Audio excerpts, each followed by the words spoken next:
Gemini, hi! Welcome to Mr. Queen PH at ito ang energy update for you January 16 to 31, 2026. So ito ay general reading. Pwede ka makarelate, pwedeng hindi. Just take what resonates.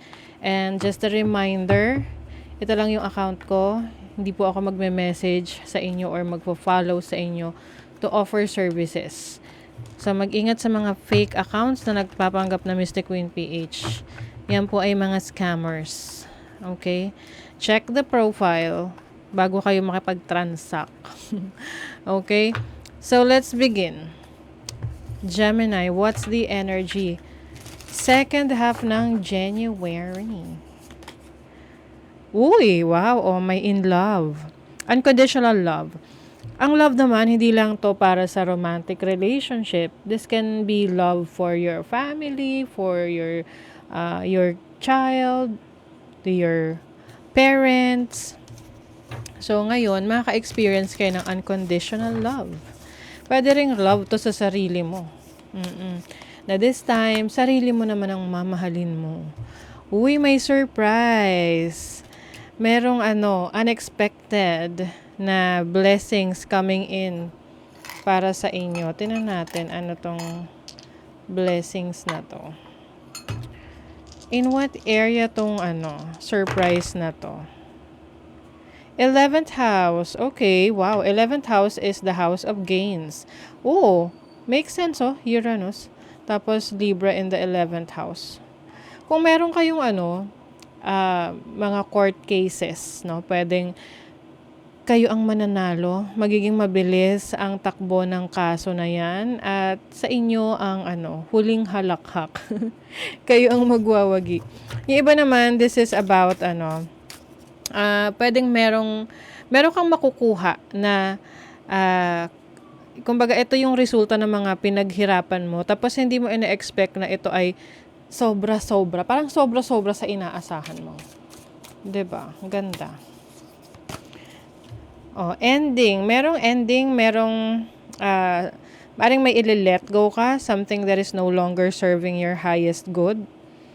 And alam mo sa sarili mo na it's time to explore new things. May mga bagong experiences ka or gusto mong subukan, i-explore because you already have wings to fly. Unlike before na feeling mo, hindi mo kaya, feeling mo, meron kang limitation, but this time you have a lot of tools. Marami ka ng kakayanan to make things happen for yourself. Ayan. So let's see. What else? 'Di ba? Ayun na nga ba endings and new beginnings nga This is transformation. Something that is no longer serving you, you are letting that go and handa ka na para sa rebirth mo, a brand new you. You have the Two of Wands. So may mga options available para sa'yo, but I feel like meron ka ritong pipiliin na sa tingin mo dito ka talaga mas magiging successful. So use your instinct, di ba? Use your instinct. Bigla nakita natin si High Priestess. Yes, you are divinely guided, no? I-guide ka ng iyong mga spirit guides, ng iyong higher self, as long as you tap into them, no? You ask for guidance. Maaring yung iba sa inyo may merong opportunity elsewhere, no? Kung nasan ka ngayon, yung opportunity malayo sa'yo. But it doesn't mean na hindi ka na makakarating doon. So, kailangan mong gumawa ng paraan para makarating doon.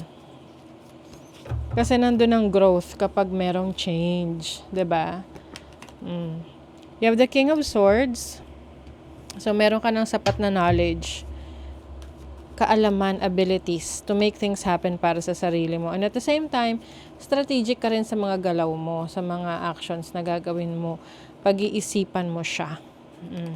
With the Page of Pentacles, this is about learning new things, educating yourself, pwedeng may training yung iba sa inyo, or self-study. But, itong pag-aaral na to, malaki yung magiging impact niyan sa inyong buhay. Oo. Lalo na kung ito ay sa trabaho na magbibigay sa inyo ng opportunity for a new job or a new career. Sa Bamboo naman, this can be a new source of income or business. Let's see saan, oh, 'di ba? Oh my God. Oh, money, career, finances. Yung mga bumaliktad na cards. Oh, you are moving on. Yung iba sa inyo, lilipat ng bahay, lilipat ng trabaho.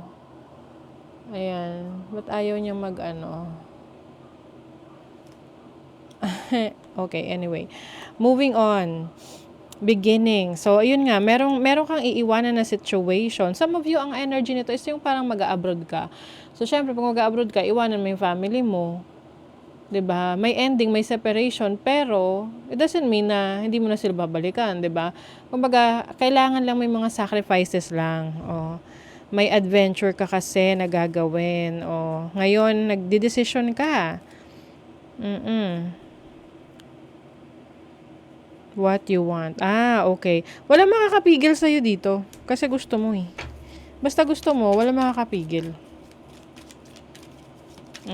Kasi kahit na sabihin ng iba na, uy, gawin mo to. Kung ayaw mo, hindi mo gagawin. So, may pumigil man sa'yo, hindi mo gagawin. Nine of Wands. So, this is about pagkakaroon ng tibay ng dibdib. Paglalakas ng loob o na magsumubok ng bago. Bagong career path, trabaho, source of income. Mas magkakaroon ka ng balance dito sa finances mo. Mas merong mas maganda yung sitwasyon mo dito. Kasi mararamdaman mo rin naman yan eh. If it's time to go, if it's time to make some changes in your career or business or situation mo sa finances mo, I also see na meron ding tutulong sa'yo. Somewhere along the way, during that process, may tutulong sa'yo. Kailangan lang magpakatatag ka. May mga times, syempre, parang kakabahan ka kasi hindi familiar sa'yo yung bagong sinusubukan mo. Pero eventually, lahat naman nagsisimula sa ganun eh. Lahat naman, ignorante sa una. Wala tayong alam sa una, no? Sa mga bagay na gusto natin i-pursue. Tapos biglang, ayun na, kailangan lang mag-effort tayo na alamin. Sa love life naman, sa love life, yung iba sa inyo, merong energy ng past.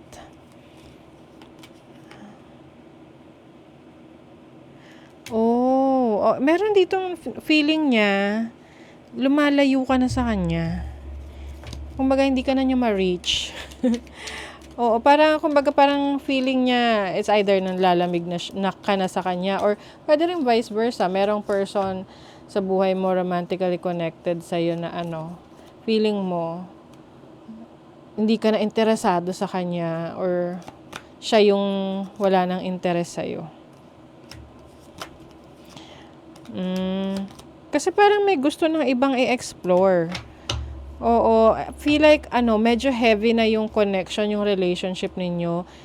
Hindi naman sa yung tipong magulo talaga, no? But I feel like, di ba may ganong klaseng relasyon na pwedeng pareho kayo maraming responsibilidad. Tapos yung pagkakaroon ng relationship ninyo, instead na natutulungan nyo yung isa't isa, pareho kayong nagiging pabigat sa isa't isa. May ganon, di ba? Halimbawa, pareho kayo inaasahan sa family. 'di ba? Pareho kayo ine-expect na maging head of the family pero hindi nyo pala kaya. Or masyadong malaki yung pressure para i-maintain yung relationship mo doon sa person, tsaka yung career path mo or yung pangarap mo. So basically, ang energy nito is yung person mo o yung pangarap mo. 'Di ba? So pipili ka ngayon. Teka lang, parang kulang. May kulang akong card. Okay, ito na lang. Parang wala akong pang end na card. So ngayon, nag-iisip ka, ano yung uunahin mo, ano ipaprioritize mo. Makes sense eh, kasi meron ditong specific energy to ha. May gustong mag-abroad, tapos may iiwanan na relationship, parang push and pull energy, pinipigilan ka, pero alam mo naman sa sarili mo na gusto mo yung oportunidad somewhere. O, surrender. May mga bagay na hindi ka kayang kontrolin. So, isurrender mo na. Ayan o. Stop trying to control life. It gets in the way of divine intervention. O, di ba sabi ko sa inyo kanina, you are divinely guided. Okay? So, that is your reading, Gemini. Thank you so much. See you again.